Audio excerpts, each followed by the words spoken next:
I can assure you that what you will observe is a vast wasteland.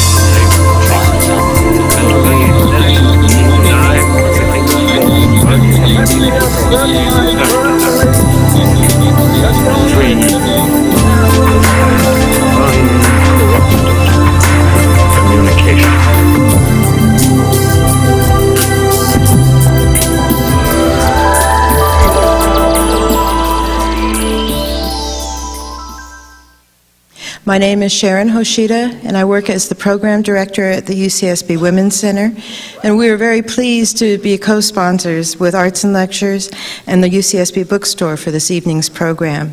The bookstore will be selling all three of Iris Chang's books in the lobby following the talk, and she will do book signing out in the lobby, not here on stage. I am pleased and honored to be able to offer you some background and biographical information about our distinguished author. Before I do that, however, I really would like to share a personal anecdote with you about the first time that I met Iris Chang right here in Santa Barbara, probably close to 10 years ago now. We were both at a reception at a beautiful home with an ocean view in Hope Ranch, and I don't really remember the purpose of the occasion, but I do remember having a brief conversation with her. And she said that she was a writer, and I wondered if I might find some of her work at the library, and she said, "Not yet." And then she handed me her card, which I'm one of these people that never throws anything away, and I still have that card. And it says on here, Iris Chang, writer. I remember being impressed with this young woman who defined herself as a writer and made a mental note to keep an eye out for her name.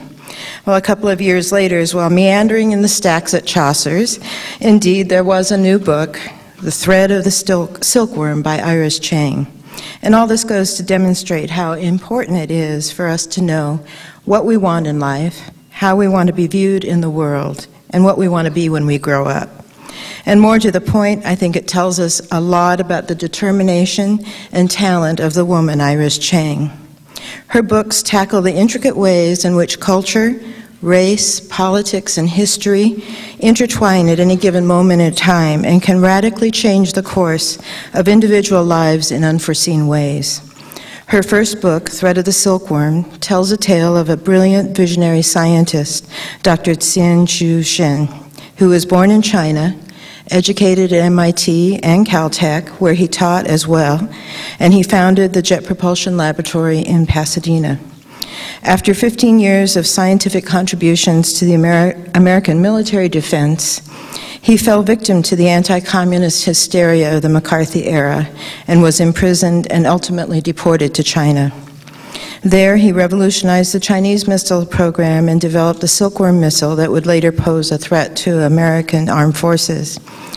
Chang's internationally acclaimed The Rape of Nanking stayed on the New York Times bestseller list for several months and brought to light a comprehensive look at a tragic chapter of modern history from World War II, the slaughter, rape, and torture of hundreds of thousands of Chinese civilians by Japanese soldiers.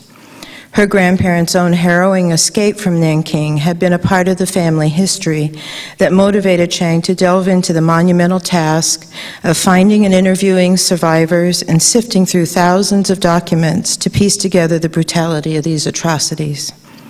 Her newest book, The Chinese in America, A Narrative History, focuses on the impact of Chinese immigrants on American history over the past 150 years. Her understanding and personal knowledge imbue her writings with the heartbeat of a people who are enterprising, hardworking, and brilliant as they make an impact in their new home, often faced with the unexpected challenges of racism and ignorance. She breathes life into these stories. An overarching theme throughout her writing and thinking is injustice. Unfortunately, I fear that she will never run out of material to examine or wrongs to right, whether in the past or in the present. Iris Chang has been recognized as the John D. and Catherine T. MacArthur Foundation Program on Peace and International Cooperation as an awardee, the Woman of the Year by the Organization of Chinese Americans, and has received an honorary doctorate from the College of Worcester. She is a frequent lecturer on human rights, World War II history, Cold War history, the Asian American experience, and the future of American civil liberties. In July of 1996, she donated some of her papers to the California Ethnic and Multicultural Archives here on our campus within special collections at the Davidson Library. So without further ado, please join me now in welcoming Iris Chang, writer.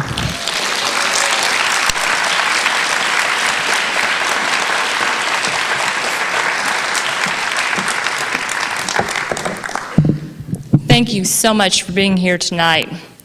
It's such an honor and a privilege to be part of this lecture series, and a real special treat for me to be back in town again. As some of you here may know, I used to live in Santa Barbara until my husband defected to Silicon Valley. And I've enjoyed a special relationship with the University of California at Santa Barbara since the early 1990s, when student interns assisted me with my research, and also when some of my papers were donated to CEMA, the California Ethnic and Multicultural Archives at UCSB. This town is associated with some of the warmest memories of my life, which is when my husband and I first moved out to California and I started my career as an author. I'm going to spend the better part of this hour talking about the Chinese in America, a narrative history. And then I'll devote some time to answering questions from the audience. The Chinese in America, as a history, could have been a very dry and chronological account, a story about a foreign people who came from a foreign land, focusing on foreign cultural customs that persisted or faded over the generations. But instead, I see this history as a history about America. It's the story about the successes and failures of the American democratic experiment. And the lessons learned by the Chinese in this country are remarkably timely and relevant today for all groups. In fact, the story of the Chinese in America was really not so different from the story of other immigrants who struggled for life and liberty and the pursuit of happiness, with each generation having to defend their civil liberties and their place in America. First, let me tell you a little about myself and why I wrote this book. For as long as I could remember, I lived in two separate realities as a Chinese American: the reality of popular culture and the reality of my own personal experience. Popular culture told me that Chinese Americans were hopelessly foreign and exotic and inscrutable. They were Fu Manchu, Charlie Chan, and Susie Wong. They were those buck-toothed cartoon figures with pigtails or lampshade hats on Saturday morning television. They were those 7 Chinese brothers from the popular children's book who could withstand fire and suffocation and swallow the sea in one gulp. They were obviously not American and perhaps not even human. And then there was the other reality I knew as the daughter of 2 professors in the university town of Champaign-Urbana, Illinois. Immigrant scholars from all over the globe, from regions like China and India and Europe and the Middle East. All of these immigrants converged on this little Midwestern community where they celebrated their ethnicity with campus-sponsored festivals and parties, while also working together to research important intellectual topics. My own high school, University High School, was almost like a little mini United Nations in its racial diversity. And many of my classmates they either came from or later engaged in interracial marriage, as I would when I reached adulthood. So during the most formative years of my life, I grew up with the perception that while mass American entertainment might be biased, a bias I attributed to ignorance, not necessarily malevolence, in real life, people can cherish their cultural heritage while also befriending each other and marrying each other across color lines, because that is what I saw and experienced every day in Champaign-Urbana. And I also believed, as many people did, that anti-Asian racism might one day become a relic of the past. For instance, all throughout the 1980s, the major news media carried optimistic stories about Chinese Americans winning Nobel Prizes and flooding the best universities in the country and acing the Westinghouse and National Merit Scholarship competitions. And the Chinese, as I remember, were called the model minorities. They were moving upwards and onward at an incredible pace. Of course, I knew there was some racism, even severe racism in other regions of the U.S. A friend of mine who was half Chinese, half white, told me how her brother had a refrigerator dropped on him by bullies when they were living in the Dakotas, while a gorgeous Chinese-American broadcast journalist who grew up in a tiny factory town close to Champaign-Urbana reported being beaten up almost daily after school when she was in high school. Their tormentors told them to go back to China, even though they had grown up in the United States and they were born in the U.S. and they had lived in this country all their lives. But I figured that since the offenders were isolated and uneducated, I didn't really regard this at the time as a serious national problem. But by the late 1990s, something very serious was happening in the United States.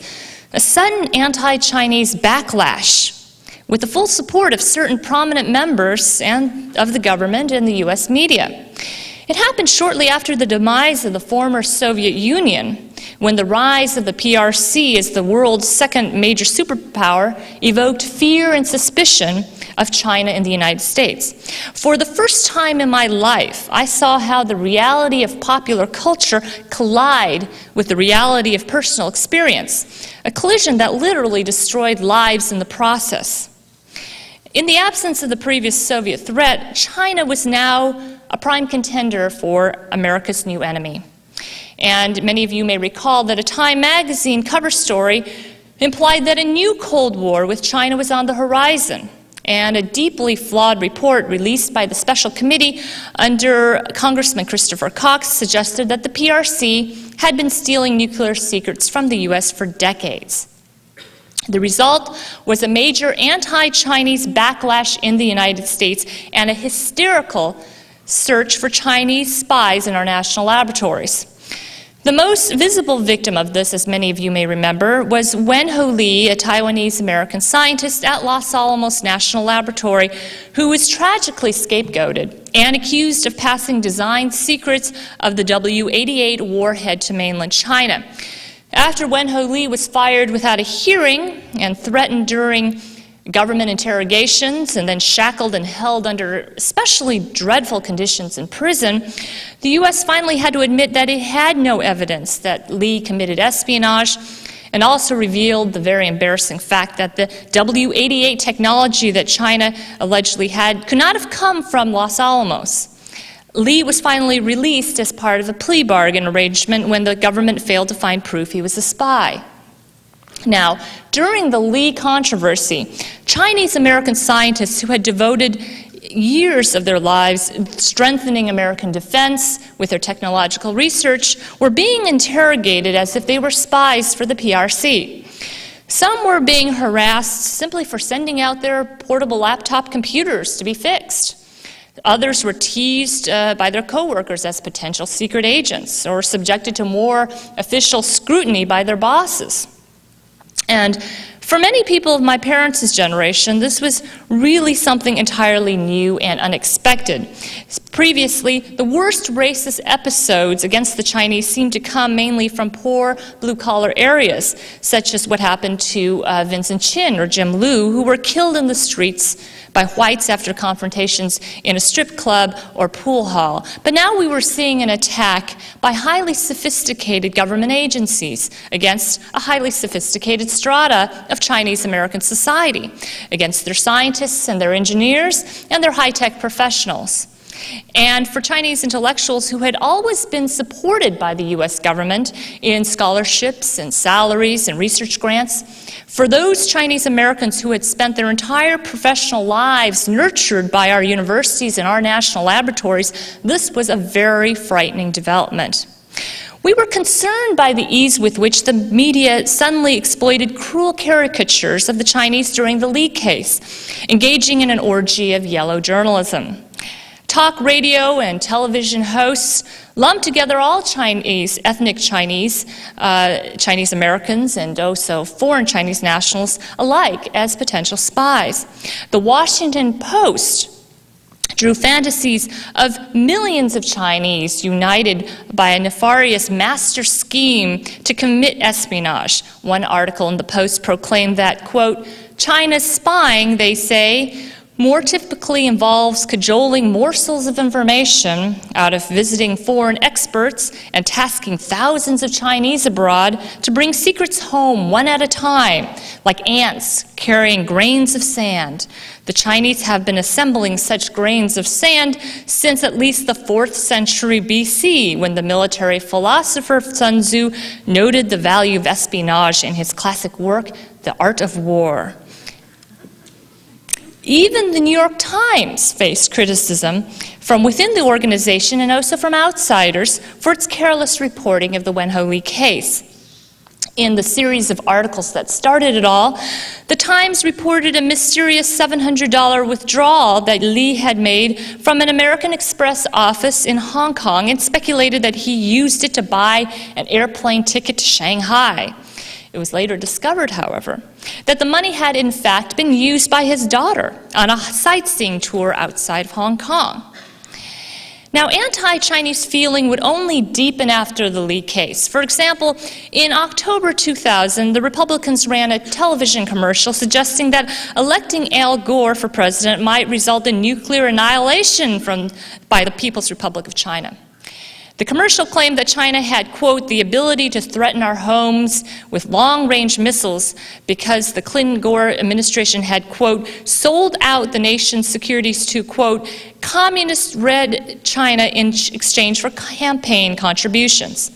The advertisement featured a little white girl plucking daisy petals as she counted backwards. Then her counting was abruptly followed by a countdown for a missile. And then a nuclear explosion. Don't take a chance, the commercial warned. Please vote Republican. This TV ad was a remake of the well-criticized 1964 Daisy commercial made for President Lyndon Johnson and implying that the views of his opponent, Barry Goldwater, would lead to an atomic war. And then, anti-Chinese sentiment flared again and climaxed in April 2001 when a Chinese fighter jet over the South China Sea, apparently flying too close to an American Navy spy plane on a U.S. routine surveillance mission, caused the American pilot to take sudden evasive action, resulting in a mid-air collision. And as many of you may remember, the Chinese pilot was killed, and the Chinese government detained 24 American crew members of the spy plane after they made an emergency landing to China's Hainan Island. After 11 days of tense negotiations and a carefully worded apology from the United States, the PRC released the crew. But by that time, the Chinese-American community had suffered a furious backlash from their fellow Americans. What troubled Chinese Americans during this period was that once again they were lumped together with events taking place in mainland China thousands of miles away. During the spy plane crisis, Teresa Ma, a Chinese American chemist in Lincoln, Nebraska, told me that a neighbor approached her and asked, "Why don't you go to China to bring our men home?" This neighbor could not figure out the difference between Chinese Americans and Chinese foreign nationals, despite the fact that many Chinese Americans were U.S. citizens whose families had lived here for generations. And the spy plane crisis also provoked some of the crudest stereotypes imaginable in the media. For example, Patrick Oliphant, a Pulitzer Prize-winning cartoonist, published a shocking and racist caricature of a Chinese man, complete with buck teeth and thick glasses, serving cat gizzards. The National Review complained that the Chinese, quote, put MSG in everything, end quote, and claimed, quote, if my dog were a member of the American crew, Jiang Zemin would have eaten him by now. Some members of the media even recommended the mass dismissal or expulsion or even imprisonment of the entire Chinese American community. A Fox News host called for Chinese employees to be fired from the national laboratories, and a national talk show host demanded that Chinese Americans be interned by the U.S. government as the Japanese Americans had been during World War II. In Springfield, Illinois, 2 radio DJs urged the boycott of all Chinese American restaurants, suggested that all Chinese Americans be shipped out of the country, and even telephoned people with Chinese last names to harass them on the air. Now, this shocked and hurt me deeply because Springfield, Illinois is not very far from where I grew up, and geographically even closer to my hometown of my husband. The region was filled with people that we knew and loved. So who were these talk show hosts, and why do they have such hatred for Chinese Americans? Well, my husband said, DJs say crazy things all the time, and it's their job to shock people. But then something even more repulsive came to my attention. I had spent the early part of my career working in newsrooms and had the highest respect for newspaper and wire service journalists. Their field, I believe, represents a marriage between literature and public service idealism. But even newspaper editors were indulging in anti-Chinese stereotypes during the spy plane crisis. Let me tell you what happened in April 2001 when Amy Liang, a Chinese-American college senior, was interning at the ASNI Reporter, a publication of the American Society of Newspaper Editors. The society organized a national convention in Washington, D.C., and Liang was assigned to photograph the performance of a comedy troupe during the opening reception. The troupe put on a skit about Chinese-U.S. relations, and I would like to read her description of the event. White males impersonated a Chinese official and his translator, she wrote. The official sported a black wig and thick glasses and spoke fake Chinese. Ching ching chong chong, the man shouted as he gestured wildly. What was disturbing was not just the fact that this was happening, but that hundreds of editors, my future bosses, were laughing. I felt myself swallowed by all of the loud laughter. Each time the Chinese voice became more jarring, the editors would laugh even harder. Despite feeling humiliated, I finished the job and turned in my pictures. The next morning, I woke up crying. It seemed as if the skit merely reflected the popular mood of the times. A 2001 Gallup poll found that more than 80% of Americans viewed the PRC as dangerous.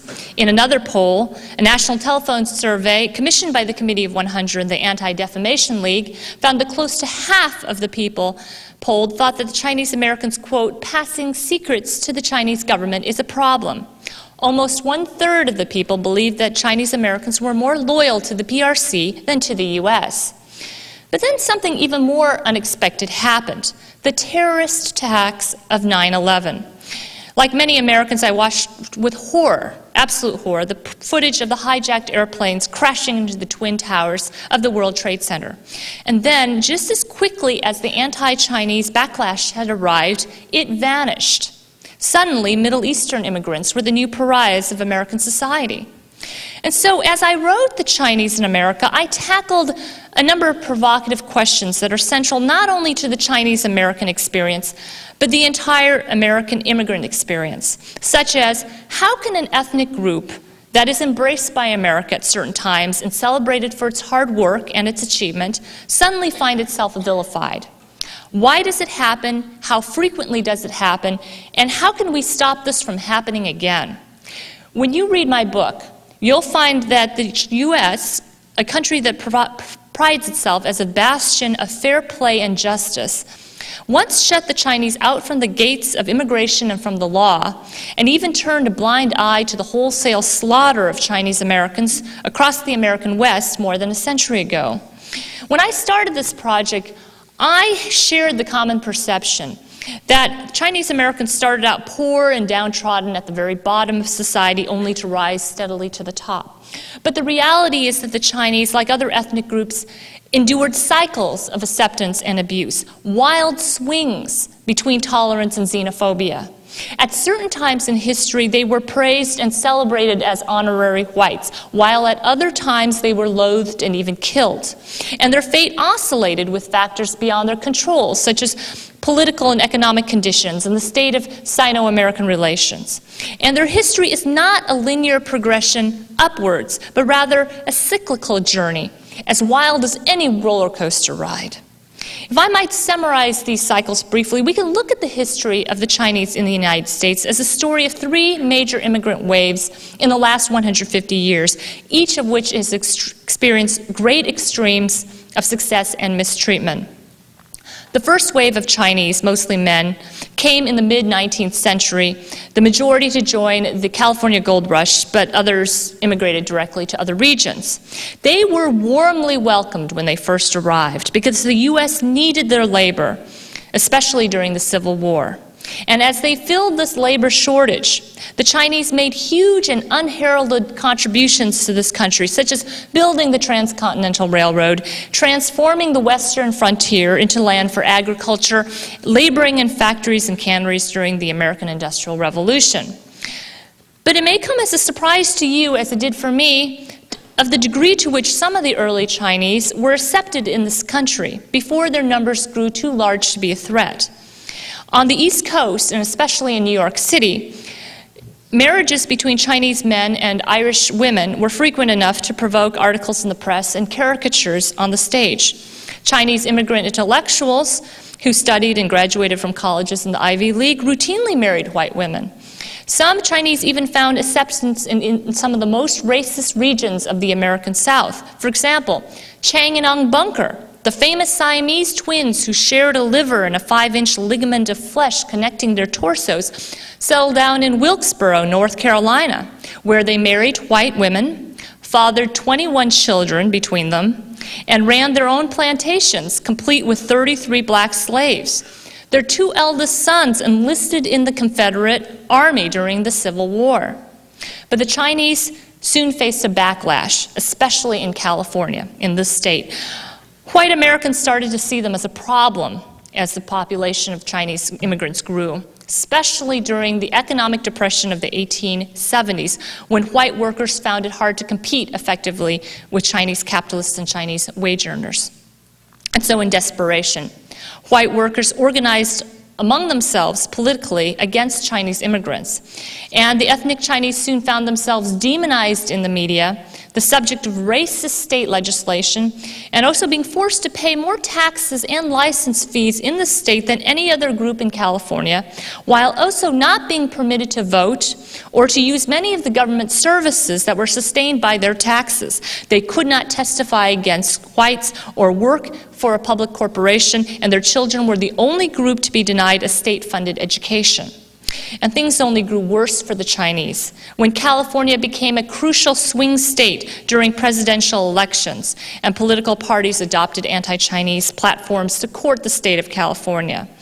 Washington found it convenient to scapegoat the Chinese and blame the nation's ills on the Chinese instead of having the public scrutinize their own corruption and acceptance of bribes and collusion with big industry.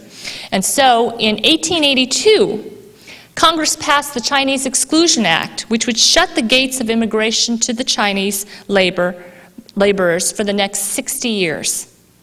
Other laws passed over the next few decades would lock the Chinese out of the country, even if they had property and families in the United States, force the Chinese to register with the government for residential certificates, and deprive them of the protection of the courts and bail and habeas corpus cases, and threatened even their privileges associated with birthright citizenship.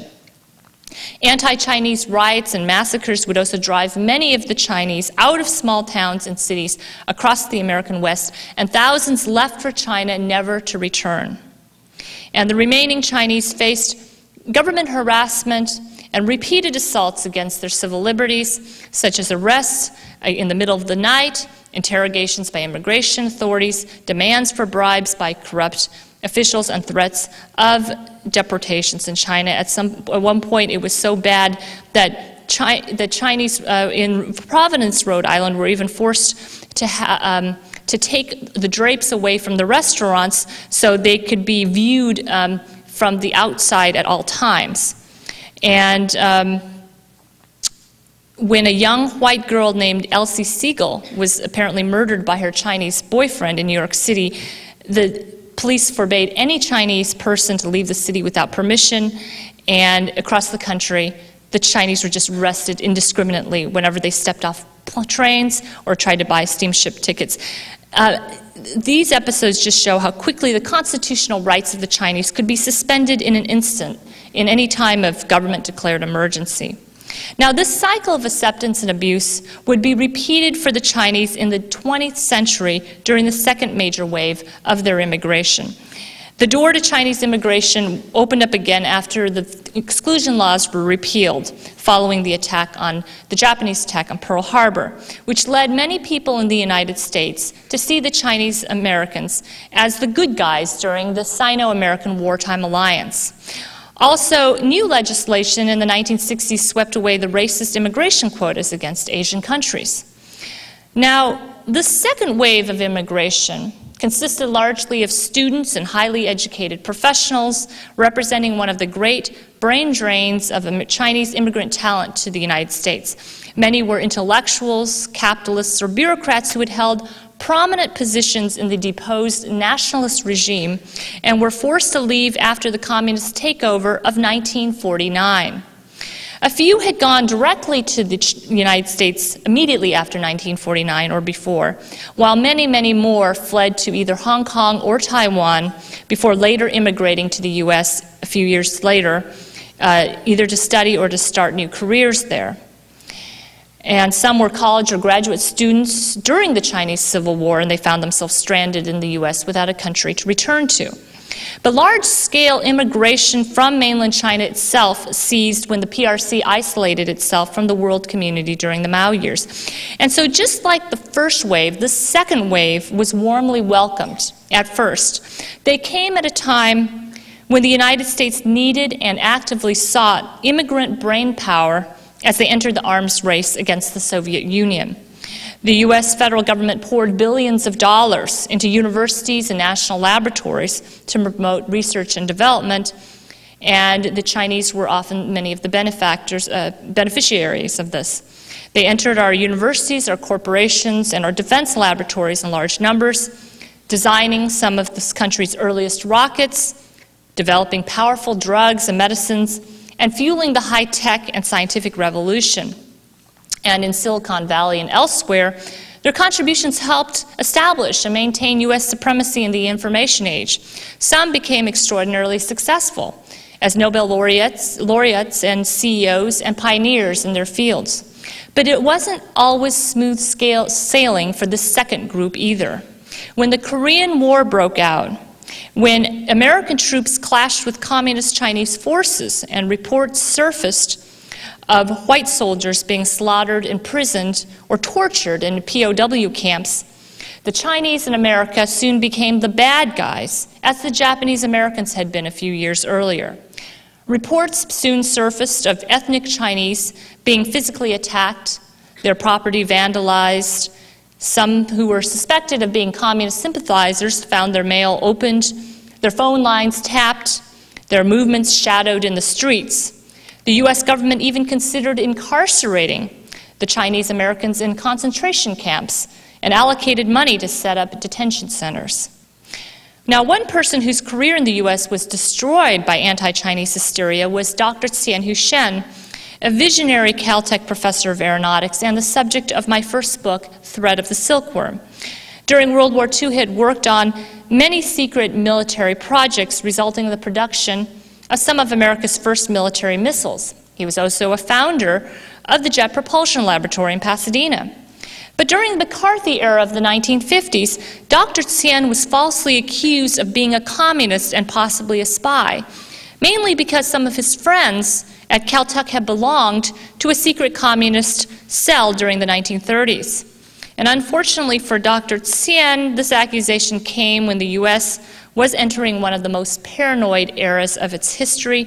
China had fallen to the communists, the Russians had successfully detonated their own nuclear bomb, and evidence suggested that the existence of a British and American spy ring that had passed atomic secrets to the Russians. And so soon many of the American people and the government began to feel that the universities were just being infested with spies. And so after 5 years of investigation and virtual house arrest in Pasadena, during which time the U.S. government did not find one scrap of evidence that Dr. Qian was either a spy or a communist, he was deported to China against his will as part of a secret swap for American pilots who were shot down by the PRC during the Korean War. And ironically, after being forced to return to China, Dr. Qian revolutionized the Chinese ballistic missile program and later initiated the design of the Silkworm missile, which was used against the American armed forces by Iraq during the First Persian Gulf War. And we hear much about the Chinese space program today, thanks to their successful manned space flight yesterday. Now, history would repeat itself once again during the third wave of Chinese immigration, which occurred after the U.S. resumed diplomatic relations with the PRC. Business boomed in China, and tens of thousands of Chinese scholars, as well as people of all socioeconomic classes, began to come to the U.S. But as I discussed before, the disintegration of the Soviet Empire and the rise of China as the world's second major superpower did raise concerns in this country that China would soon rival the United States. And it was about this time when new legislation was passed to make it difficult for many Chinese immigrants and other immigrants as well, to effectively compete with American-born citizens. The Immigration Act of 1990 introduced the H-1B visa program for highly educated and skilled immigrant workers, but restricted the time such visa holders could work in the U.S. to a maximum of 6 years. Critics of the program called it white-collar servitude or high-tech coolieism, because a disproportionate number of these H-1B visa holders were Chinese. And as the 1990s progressed, as I had discussed before, the U.S. government really feared that ethnic Chinese scientists would pass military secrets to the PRC. Since the past is prologue, we must look to history to understand how and why the Chinese and other groups face these cycles of acceptance and abuse. And I'd like to share with you some of my thoughts, theories, and conclusions. My research suggests that the driving forces behind racism is typically money and power, rather than just mere physical and cultural differences.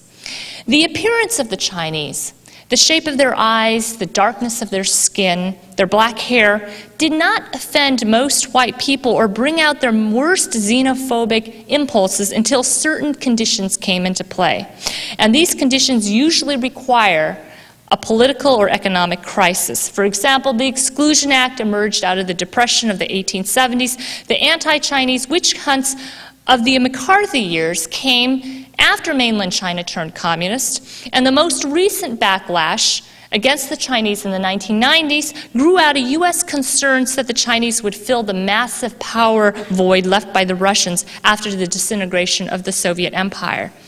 And the theme of crisis being linked to violence and the abridgment of human rights can also be found in my second book, The Rape of Nanking, which describes the mass rape, torture, and murder of hundreds of thousands of Chinese civilians by Japanese imperial forces in the capital of China in 1937. As I tried to understand the root cause behind these atrocities, I studied other acts of genocide across world history, such as the Armenian massacre committed by the Turkish government and the Jewish Holocaust by the Germans. And these horrific acts all had certain elements that preceded them: an economic depression, the rise of a dictatorship, and a scapegoat. In order to consolidate their power, politicians often searched for a common enemy as a means to unite the people, and a minority group at home or a perceived enemy overseas would be scapegoated and sacrificed.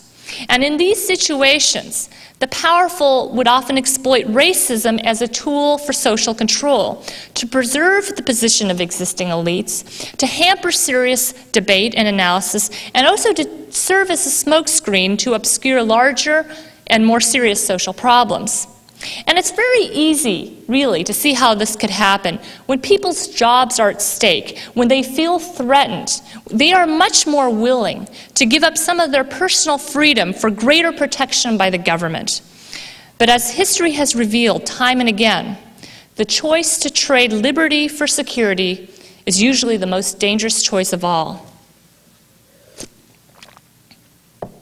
According to the research of R.J. Rummel, a world expert on genocide, it's not the genetic makeup of a particular people, nor a particular religion, nationality, or political philosophy that causes people to kill, but rather sheer, absolute, unchecked power.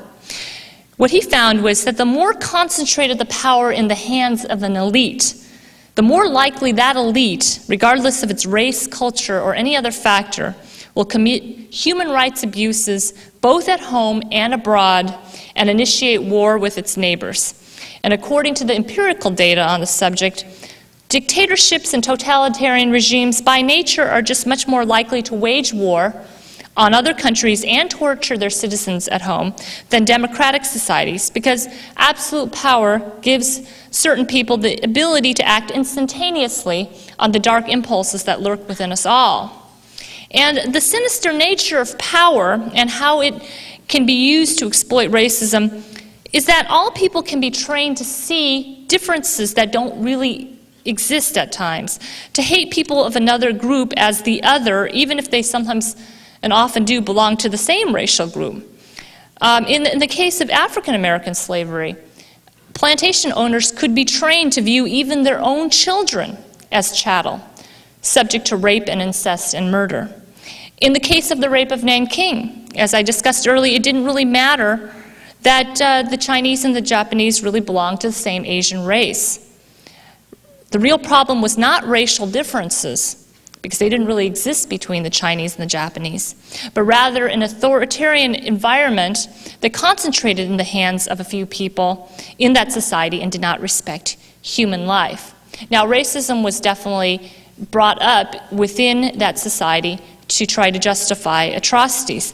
And during an intensely militaristic period created by an economic depression in Japan, a period of political instability, and a belief that these problems could be resolved through the conquest of Asia, the Japanese soldier was taught to believe, first as a schoolboy and then later through military training, that the Chinese were subhuman, almost as if they were another species. And to numb their hearts of any feeling of human pain, Japanese soldiers were sometimes ordered to engage in killing exercises, such as the bayoneting or beheading of live prisoners of war. So even murder would become banal and routine. But I do want to point out that in this culture that did disregard to human life, even Japanese life was not exempt from this process of dehumanization. One former Japanese soldier said he was trained to believe that the emperor was a force greater than God and that next to him all human life was meaningless. He believed that loyalty was as heavy as a mountain, his own life as light as a feather, and that the greatest honor for a soldier in war was to come home dead. So then, what really is the solution to such acts of violence and genocide? The solution, according to Rummel and other experts, is to diffuse power through education and democracy. Grassroots political activism serves to hold leaders accountable for their actions. And education and public access to government information can enable the masses to make informed decisions about their elected officials. Democracy must be championed not as some abstract ideal, but as an actual preventative measure against atrocity. The story of the Chinese in America is largely a story of how one group met these challenges to democracy over time. And like any story, it is filled with failures and triumphs, of times we could reflect upon with pride, and other times that we would prefer to forget. But we must never forget, lest we repeat the mistakes of the past. Now, contrary to popular belief, the Chinese were active participants in this process of democracy and were not passive victims of injustice. And what isn't commonly discussed in history textbooks is that the Chinese Americans fought back time and again using the techniques of Martin Luther King or Gandhi even before they existed, passive resistance, nonviolent protests, petitions, boycotts, and court hearings. There was amazingly little violence that you would expect from a group that had experienced such legal discrimination and even systematic slaughter in some regions. They went to the law, they used the law, and they fought for their rights. For example, in the 19th century, during the construction of the Transcontinental Railroad, they peacefully organized a labor strike against the Central Pacific, demanding higher wages, fewer hours, and an end to whippings by white foremen, and they succeeded in winning a few concessions. In the South, where post-Civil War plantation owners had toyed with the idea of replacing black slavery with Chinese labor, the Chinese hired interpreters to negotiate their contracts and sued their employers if they violated them. They also sued white schools in California and elsewhere that refused to admit their children. They helped organize boycotts in China of American products to demand better treatment of Chinese immigrants by American authorities. They also pooled their resources to hire the best white lawyers and lobbyists of the day to overturn some anti-Chinese laws. And it was a struggle that helped lay down the foundation of civil rights law to the benefit of human rights activists several decades later. For example, Yickwo versus Hopkins set the standard for equal protection before the law, that any law applied in a discriminatory manner, whether to U.S. citizens or foreign aliens, is simply unconstitutional. Wong Kim Ark versus the U.S. upheld the principle of birthright citizenship, which would prevent American-born non-white people from being stripped of their citizenship and relegated into a permanent foreign underclass.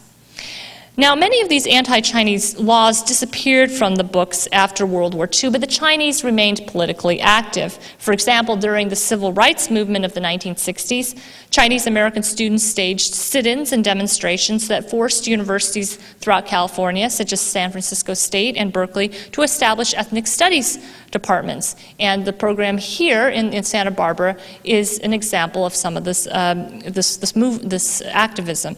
Since the 1980s, Chinese Americans held huge rallies and raised legal funds to fight hate crimes, such as the brutal murders of Vincent Shim and Jin Liu.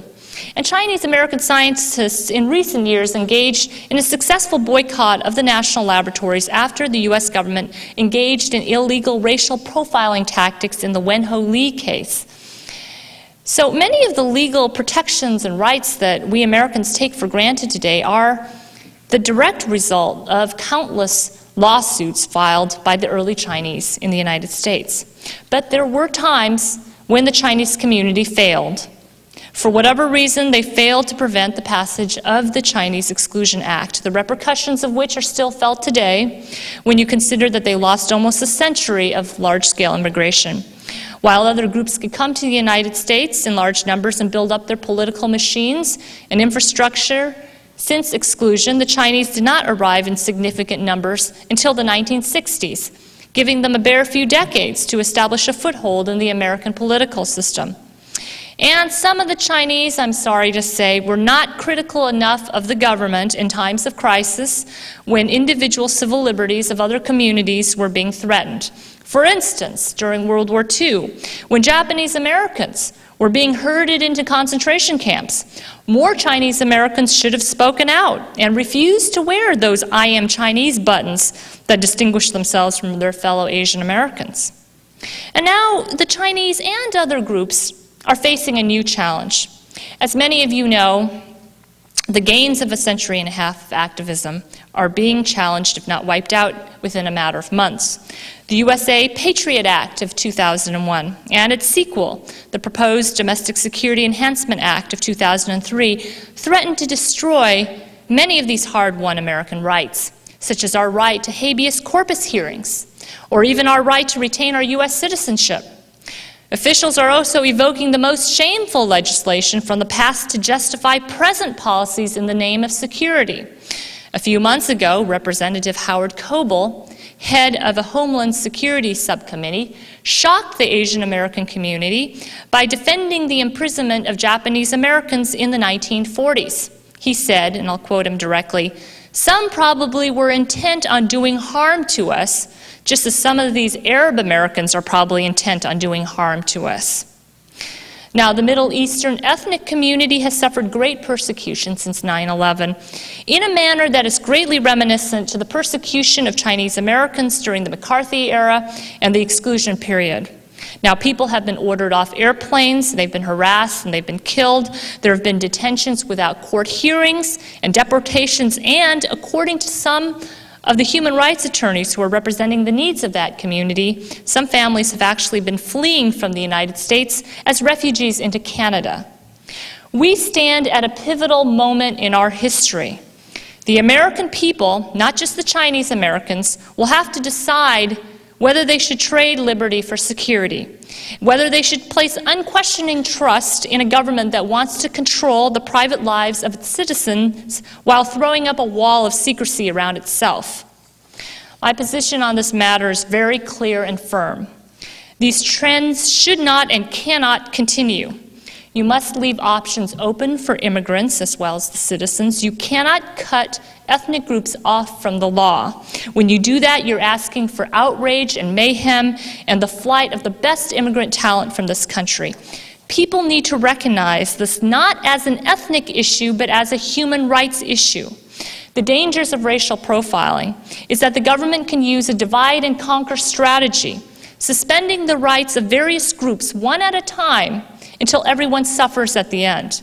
As long as any group is being scapegoated in American society merely on the basis of its cultural heritage, then none of us are safe. If there's one thing I've learned from writing my books, it's that democracy is not and was never a guarantee. It's still very much a young and fragile experiment. We cannot simply leave the difficult business of democracy in the hands of our elected officials, because governments will not relinquish or share power unless people force them to. And significant social change rarely occurs from the top down, but rather it percolates from the bottom up. So groups of all different races and classes need to reach out to each other, not turn within themselves. And to be effective champions of democracy, all of us have to be more aggressive in challenging the status quo. It means doing your part to the best of your individual preferences and talents to be heard. For some people, that means talking directly to our elected officials, educating them, and holding them accountable for their actions. For others, it means writing op-eds. For still others, it means going to public protests and engaging in acts of civil disobedience. We need to exercise our civil liberties and our civic duties no matter what the consequences. Now, it might seem that your individual deeds won't matter, but they will. They might halt the process of incrementalism, that when laws that will erode when laws are passed very quietly, one at a time, until people discover they have almost none left. These are some of the forces that enabled the enslavement of African Americans, the extermination of many Native American Indians, and also to the gross injustices committed against other groups worldwide. Let us not forget the immortal words of Edmund Burke: "All that is necessary for the triumph of evil is that good men do nothing." Unfortunately, too many people choose to give away their power. They choose to lose touch with their inner voices, their conscience, and their judgment. And I think in the end, the issue is often less of one of outright evil and more of moral passivity, of surrendering your power to a group or bureaucracy without any leadership or sense of direction. So I'm always inspired when I find a few individuals in the course of writing my books who buck the tide of social opinion and act on their own initiative. My job as a writer is to illuminate the struggles of these courageous individuals. I believe history is like a bank account, a giant repository of knowledge. We draw on the experiences of others in the past, and one day we will make our own deposits, record our own stories to the benefit of future generations. Many people have asked why I write and what it means to be an author and exactly what kind of writer I am. Since I don't have a title or affiliation with any organization, and I don't specialize in any one particular topic, I've often been categorized as a woman writer, an Asian American writer, a World War II historian, an aerospace historian, and so forth. All of these labels are correct, but they miss something significant. I think that in every writer there is a vulnerable spot that defines the themes of her work. And for me, that is the quest for justice. Justice not only for Chinese Americans, but for all Americans, in fact, for all people. On the surface, my three books, Thread of the Silkworm, The Rape of Nanking, and The Chinese in America, encompass different topics: World War II history, Cold War history, and immigration history. Yet they all have one theme in common. They fall under the rubric of human rights an attempt to explore the causes of atrocity and the violation of individual civil liberties. They document the struggle of individuals against power, whether that power comes in the form of the Japanese Imperial Army, the Chinese Communist Party, or the American military-industrial complex. Which is why I want my third book, The Chinese in America, to be viewed not simply as an ethnic Chinese story, but as a quintessentially American one.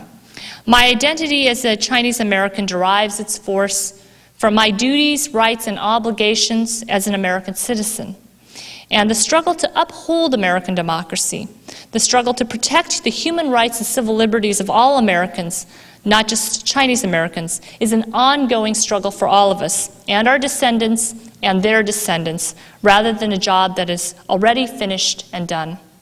Thank you so much for your time this evening.